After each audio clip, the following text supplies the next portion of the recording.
Le grand-père de Thibaut InShape est mort dans la semaine. En tout cas, sa vidéo est sortie dans la semaine.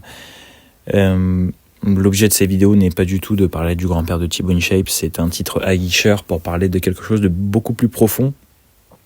Mais avant ça, je tenais à tout simplement donner mes condoléances à Thibaut InShape et à sa famille pour la mort d'un être cher.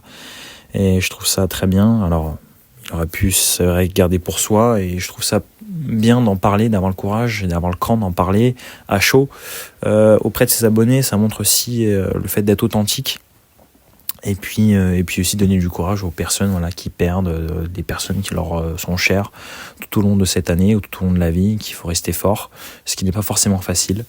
Peu importe qui on est, et je pense que ça c'est une forme d'égalité qui touche tout le monde, qu'on soit riche, pauvre, qu'on soit connu ou méconnu. Donc voilà. Bon, petite parenthèse. Maintenant, on va parler de quelque chose de plus sérieux.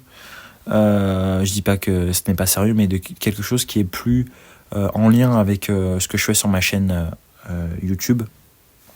Et en fait, on va parler tout simplement, donc lors du décès notamment de vos grands-parents, de vos parents. Ce qu'il faut savoir, c'est que vous payez ce qu'on appelle des taxes sur les successions, sur les héritages. Donc ces taxes sont en France depuis 1791. Donc c'est les premiers droits de succession modernes qui ont été instaurés depuis la Révolution française et depuis 1791. Donc auparavant, les gens étaient taxés entre 5 et 6%. Je crois que ça avait commencé à 1%, puis après 5%, 6%. Et maintenant, à l'heure actuelle, on atteint les 45% pour les lignes directes, donc les parents ou les enfants, enfin, entre parents et enfants, et 55 à 60% d'impôts concernant les personnes avec des liens familiaux moins directs du coup, concernant donc les neveux et les cousins. C'est une réflexion qui est à mener simplement pour tout simplement savoir mais de quelle manière les Français ont pu se laisser faire. Alors on parle d'égalité par rapport au transfert de richesse. Moi je trouve, si on réfléchit ensemble, si on se dit que vous, par exemple, vous travaillez toute votre vie, vous faites des heures supplémentaires, vous êtes battu, vous êtes tout simplement, vous n'avez pas été flemmard, vous avez travaillé durement, vous n'êtes pas parti en vacances, vous avez fait toutes les choses bien pour justement transmettre quelque chose à vos enfants, ce qui est quelque chose de noble, qui se fait finalement de manière naturelle depuis des siècles et des siècles. Et là, tout simplement, non, l'État en prend presque, voire plus que la moitié, et ne donne pas du coup ça à votre famille, à vos enfants. C'est-à-dire que des fois vous vous retrouvez avec des biens immobiliers, donc des maisons, des appartements, et vous pouvez faire le test, et si d'ailleurs vous avez des anecdotes, n'hésitez pas à me les mettre dans les commentaires, mais des fois vous avez des successions qui sont empoisonnées, c'est-à-dire que vous devez plus mettre d'argent pour récupérer le bien qu'autre chose, donc en fait vous finissez par vendre en fait vos propriétés foncières. Le souci, c'est que finalement, vous avez des personnes qui sont classées à gauche et qui disent que c'est très bien parce que ça permet d'avoir de la mixité, ça permet d'avoir qu'on est dans une société méritocratique et pas finalement on n'est pas une société d'héritage.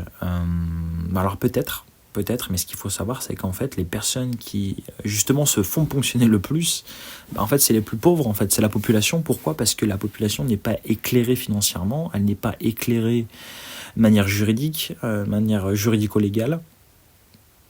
Et donc, en fait, on se retrouve avec des personnes en fait qui payent énormément, en fait, qui ne reçoivent rien de ce que tous leurs parents, père ou mère, ont construit depuis leur naissance. Et tout va à l'État, je ne sais où, peut-être pour donner des subventions à l'Ukraine ou dans d'autres pays pour développer une autre connerie. Donc ça revient même pas en plus dans la poche des Français pour plus de sécurité par exemple, pour rendre gratuit les autoroutes, etc. Donc c'est quand même intéressant de se dire que les Français payent finalement toute leur vie jusqu'à leur mort, même après leur mort, des impôts. Et donc je disais que c'était que les pauvres qui du coup payaient ces impôts-là. Pourquoi ? Parce que les riches sont beaucoup plus malins. Ils ont des techniques et d'ailleurs c'est tout à fait louable. Eux aussi ils ont envie de conserver leur héritage. Ils sont plus malins. C'est bien normal. Et encore une fois en fait on dit que la taxe des successions c'est pour les riches, mais non pas du tout. C'est pour les pauvres et les classes moyennes. Parce que les riches eux ils sont intelligents. C'est-à-dire qu'ils transfèrent dès leur vivant des domaines, des choses qui leur appartiennent à leurs enfants. Ils sont conseillers parce qu'ils ont l'argent pour payer des conseillers, ils sont éclairés et donc finalement ils payent des successions mais moindres, voire largement moins que les personnes lambda. Voilà pour cette petite parenthèse. D'ailleurs dites-moi ce que vous en pensez dans les commentaires. Moi je pense que c'est quelque chose qui devrait être revu. Alors bien sûr il faut payer des impôts, c'est important, mais je pense que l'héritage devrait être à 0% d'impôts. Je pense que c'est quelque chose qui est familial et qui devra rester dans la famille. Voilà. Et donc finalement, en fait, ça pousse les gens, et je comprends les gens qui veulent plus travailler, finalement, à quoi ça sert si on n'arrive même pas à transmettre tout ce qu'on peut donner. Et donc en fait, ça donne aussi, j'imagine, plus de grains à moudre pour tout ce qui est marketing et financier. Pourquoi ? Parce que les gens à la retraite, en fait, au lieu de garder ça pour leurs enfants, et en fait, ils claquent tout dans les voyages, dans les croisières, etc. Ce qui est aussi assez malin, si en tout cas ça a été pensé pour ça. J'imagine pas, mais je pense que non, mais bon, pourquoi pas. Et enfin, j'aimerais aussi m'arrêter sur le fait qu'en France, alors je me rappelle plus, je sais pas, ça fait depuis combien de temps, mais en fait, on paye pour des pierres tombales. Quand j'ai appris ça, je suis tombé des nues.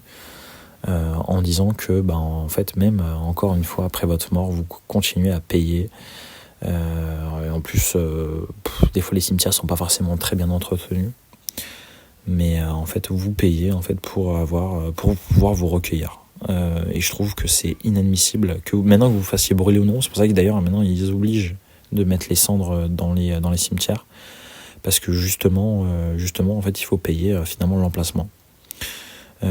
Et donc dans certains pays, notamment des pays islamiques, ça ce n'est pas le cas et je trouve que ça c'est très bien. Et moi je pense qu'il est inadmissible de faire payer, ou en tout cas, allez, pourquoi pas payer, mais payer une seule fois. Pas que ça soit une location, à vie, quoi. Voilà. Bon, écoutez, c'est tout pour cette semaine. N'hésitez pas à réfléchir et à mettre des commentaires si vous êtes d'accord ou non avec les arguments que je vous ai proposés pour cette semaine. Et je vous dis à la semaine prochaine.